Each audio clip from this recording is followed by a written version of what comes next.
বসে আছি একটি চমৎকার ভালো একটি নৌকার মধ্যে, কিন্তু দেখে মনে হলো অনেক দিন যাবৎ এই নৌকাটি চলাফেরা করতে পারছে না। কারণ এটি কূলে এসে ঘেঁষে রয়েছে। সেই কূলে এখনো পর্যন্ত নদীর জোয়ার এখনো আসছে না, অর্থাৎ এই নৌকার নিচে কোনো পানি নেই। শুকনো কাদামাটিতে নৌকার জীবনটা যেন স্থির হয়ে আছে।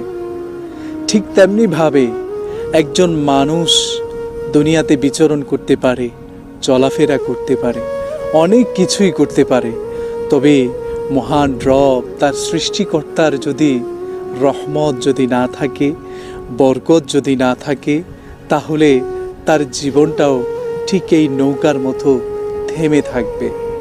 তাই আসুন না, আমাদের সব দুঃখ, গ্লানি, ক্লান্তিগুলোকে রবের কাছে আমরা শেয়ার করি।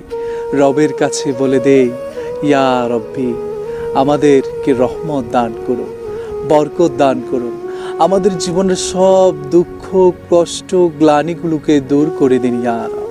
আল্লাহ তাআলা আমাদের তৌফিক দান করুন।